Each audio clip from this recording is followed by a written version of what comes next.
안녕하세요. 하루필수 말씀 충전 하필큐티 조종환입니다. 오늘 함께 나눌 하나님 말씀은 사도행전 10장 1절에서 16절까지 말씀입니다. 가이사랴에 고넬료라는 사람이 있었는데 그는 이탈리아 부대라는 로마 군대의 백부장이었다. 그는 경건한 사람으로 온 가족과 더불어 하나님을 두려워하며 유대 백성에게 자선을 많이 베풀며 늘 하나님께 기도하는 사람이었다.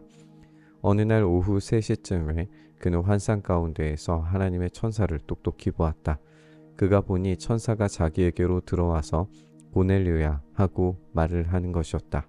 고넬료가 천사를 주시하여 보고 두려워서 물었다. 천사님 무슨 일입니까? 천사가 대답하였다. 내 기도와 자선 행위가 하나님 앞에 상달되어서 하나님께서 기억하고 계신다. 우리는 이방인 선교에서 가장 중요한 회심 사건인 이 고넬료 이야기를 읽게 될 겁니다. 이 이야기에서 우리는 두 인물이 서로 교차 등장하면서 하나님께서 말씀하시는 것을 이 환상 가운데에서 보는 걸 읽게 되죠. 이 교차된 환상의 이야기는 이방인 구원이 한쪽의 어떤 일방적인 구애로 이루어지는 것이 아니라 전적인 하나님의 일하심 속에서 예수님의 주권적인 일하심 속에서 일어났다는 것을 확신 있게 받아들이게 될 겁니다. 가이사랴는 유대 지방이 이 로마 속주가 되었을 때 로마 군대의 조력 부대가 주둔했던 곳이었습니다. 가이사랴 지방은 비유대인 지역으로 분류가 되었었고 이 고넬료라고 하는 이름, 이 군인으로 이 백부장이라고 하는 계급을 가지고 있었다라는 것을 생각해 볼 때 이 사람은 분명히 로마인인 것이 분명하죠. 또 이 고넬료를 설명하는 말은 경건한 사람, 하나님을 두려워하는 사람, 자선을 많이 베푸는 사람, 또 기도하는 사람 이렇게 제시되고 있는 걸 보게 됩니다. 또 이후의 설명으로 보아서 이 유대인들에게 사랑받는 사람이었어요. 물론 이제 이 가이사랴를 대표하는 로마 군인으로서 그것도 이 백부장이라고 하는 지위를 가진 사람으로서 유대인들이 갖는 어떤 믿음을 자신도 가졌다라고 하는 그런 태도를 보이는 게 결코 쉬운 일은 아니었을 겁니다. 디아스포라 유대인들이 다른 이방 문화 속에 들어가면서도 이 경건함을 지키려고 했던 것처럼 고넬료는 겉으로는 이방인의 정체성을 그대로 유지했겠지만 그 내면에 하나님을 경외하고 사랑하는 인물이었다. 이렇게 평가를 해볼 수 있겠죠. 또 이제 이 환상을 보고 있는 오후 3시라고 하는 시간이 잠을 잘 만한 시간은 아니라는 걸 우리가 생각해 볼 때 이 환상이 꿈과 같은 거짓이 아니었다라는 걸 우리가 알 수 있어요. 고넬료는 천사를 통해서 하나님의 평가를 듣게 되죠. 이 고넬료의 기도와 자선 행위가 하나님께 상달됐다라고 그렇게 이야기하고 있습니다. 그리고 하나님께서 이것을 기억하고 계세요. 우리가 알게 되겠지만 그의 어떤 경건한 삶 자체가 구원의 조건은 아닙니다. 우리는 이후에 말씀을 듣는 중에 경험한 성령 충만과 세례 장면을 읽게 될 겁니다.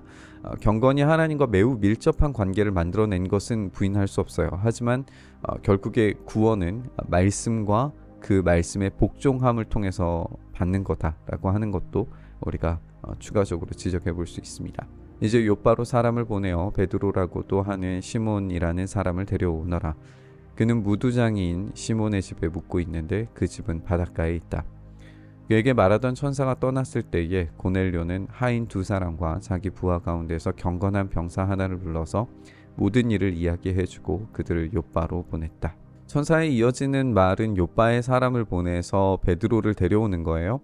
천사의 지시는 대단히 자세한 정보를 알려줍니다. 도시 이름, 데려와야 하는 인물의 히브리어, 헬라어 이름, 또 가야 하는 집주인의 이름, 또 그 집의 위치입니다. 고넬료는 이 환상을 보자마자 경건한 병사 하나를 불러서 모든 이야기를 하고 요바로 보내게 되죠. 아마 이 경건한 병사들도 고넬료와 마찬가지로 하나님을 경외하고 구제하는 일을 돕는 사람들이었을 거라고 충분히 예상해 볼 수 있습니다. 어쨌든 이 구절에서 생각해 볼 것은 이 고넬료와 그 부하들이 즉시 움직인다는 겁니다. 그것이 사실인지 거짓인지 아는 것도 가서 확인한 후에 밝혀지게 될 겁니다. 그 모든 것들을 감수하고서라도 즉각적으로 지금 움직이고 있는 거예요. 이 태도가 경건을 만들어낸 그리고 그 이후에 구원에서도 아주 중요하게 작용할 태도입니다. 즉시 순종하고 반응하는 것, 이것이 경건과 구원의 아주 중요한 태도를 만들어냈다라고 그렇게 생각이 듭니다. 이튿날 저들이 길을 가다가 욥바에 가까이 이르렀을 때에 베드로는 기도하려고 지붕으로 올라갔다. 때는 오정쯤이었다.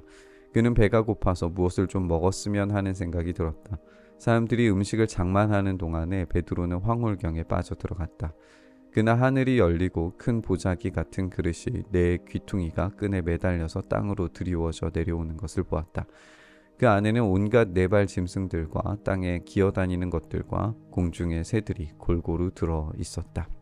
이제 베드로의 환상이 등장합니다. 베드로는 정오 기도 시간에 지붕으로 올라가서 기도합니다. 시간이 시간인 만큼 배가 고파서 무엇을 먹으려던 차에 이 환상을 보게 되는 걸 우리가 보게 되죠. 베드로의 환상 내용은 하늘이 열리고 보자기 같은 그릇이 네 귀퉁이가 끈에 달려서 땅으로 내려오는 거예요.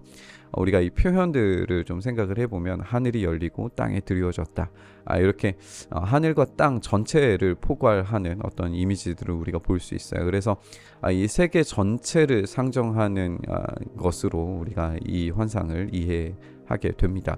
또 이제 보자기 사방위에 끈이 묶여져 있다라고 하는 것도 이 세계의 모든 것이라고 표현하고자 하는 유대교적인 그런 표현이라는 것도 우리가 생각을 해볼 수 있어요.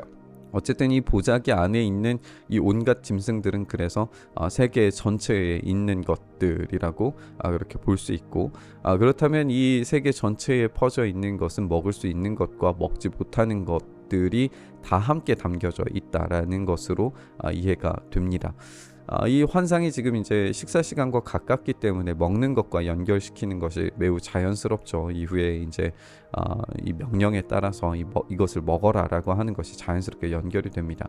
근데 반대로 이 환상이 사실인지 아닌지에 대해서도 베드로는 확인이 필요했을 거예요. 이것이 시험인지 하나님의 명령인지 구분이 돼야 했습니다.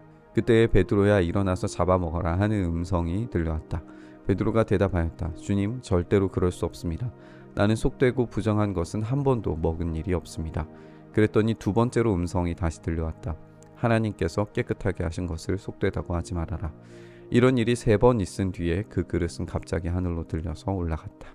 베드로에게 일어나서 잡아먹으라고 하는 음성이 들리죠. 이 음성의 주체가 누구냐라고 생각을 해보면 말씀하고 계시는 분이 예수님으로 보여요. 베드로가 주님이라고 부르는 것으로 보아서 이 천사라고 인식된 게 아니라 예수님의 어떤 익숙한 음성이 들렸다라고 추측을 해볼 수가 있을 겁니다. 또 이제 두 번째 음성에서 이 말하고 있는 이 주체가 하나님께서 깨끗하게 하신 것이라고 말하는 것으로 보아서 하나님께서 직접 말씀하신 것도 아니에요. 따라서 예수님의 말씀으로 듣고 있는 이 명령에 베드로가 반대의 반응을 보이고 있다라고 볼 수 있습니다. 사실 이 베드로의 응답은 당연합니다. 속되고 부정한 것을 먹는 행위가 유대인들에게는 하나님의 명령을 어기는 것이기 때문에 극도의 기피 행위였어요. 근데 여기에서 한 가지 지적해야 되는 건 베드로가 머무르고 있는 무두장이 집이 그리 정결 예식에 적합한 장소는 아니라는 점입니다. 무두장이는 동물의 피와 사체를 다루는 작업이고 또 그런 직업이기 때문에 부정함과 천대받을 만한 그런 직종의 사람들이었을 거예요. 하지만 이 베드로가 그 집에 가서 여러 날 머문 것으로 보아서 그런 예식적 정결례를 한 단계 뛰어넘은 것으로 보여집니다. 그렇다면 이 환상은 지금까지 가져왔던 정결 예식을 뛰어넘어서 새로운 차원의 식사가 제공될 것을 예상하게 만듭니다. 사실 그 새로운 차원의 식사가 이미 예수님을 통해서 제공이 됐죠. 그분의 살과 피가 제공된 식탁을 제자들은 경험했습니다. 이제 그 살과 피가 제공된 식탁이 더 넓어져서 새로운 이스라엘로 여겨지게 될 교회 속에서 차별 없고 제한 없는 사람들이 들어와서 함께 먹고 마시게 될 것을 상상하게 만드는 거죠. 고넬료의 사람들과 베드로 모두 이 한계를 지금 깨뜨리고 있습니다. 그 한계를 깨뜨리시는 주체는 주님이십니다. 우리 예수님께서 그 모든 관계를 새롭게 정립하시고 계시는 거죠. 그분의 식탁에서 세리와 죄인들이 함께 먹고 마셨던 것처럼 이제 온 세계를 향하여서 함께 먹고 마실 식탁이 준비된 겁니다. 제한 없는 주님의 식탁이 이방인들에게 제공될 시간이 알았습니다. 그 은혜의 식탁의 시작점을 우리가 지금 보게 되는 거죠. 오늘 그 식탁이 우리에게 제공되었다는 사실을 좀 기억해 봤으면 좋겠습니다. 우리는 원래 그 식탁에 참여할 자격이 없습니다. 주님의 은혜가 우리를 그 식탁으로 부르신 그 주권적인 일하심이고 은혜일 뿐이죠. 그 놀라운 은혜를 우리가 생각하면서 이 모든 일들이 예수님의 주권적인 일하심 속에 직접 제공해 주신 것을 우리가 기억해 보면 우리의 식탁에 누군가 들어오지 못할 사람이 누구인가 생각이 듭니다. 우리의 한계를 깨뜨리면 분명히 이 식탁에 참여해야 할 수많은 사람들이 더 많이 보이게 될 겁니다. 우리 주님의 식탁이 더 확장적으로 경험되어서 우리 주님의 나라가 주님께서 제공해 주신 이 은혜의 식탁 안에서 더 많은 사람들이 주님께서 새롭게 하시고 주님께서 변화시키시고 주님께서 회심시키시고 주님께서 부활의 영광으로 새롭게 하실 그 사람들이 더 많이 늘어나기를 경험되기를 우리 간절히 바라면서 우리 묵상의 자리로 나아가시죠. 주님께서 그 모든 한계를 깨뜨리시고 제공하신 이 식탁 아래 우리가 존재함을 우리가 고백합니다. 주님, 우리가 이 은혜를 받은 자로서 또 다시 우리의 한계가 깨뜨려지며 주님께서 불러 모으실 주님의 교회를 우리가 생각하고 그들이 이 식탁 안에 함께 머무를 수 있도록 주여 은혜 더하여 주시옵소서.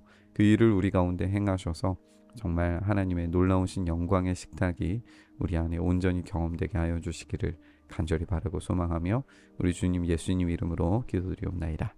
아멘.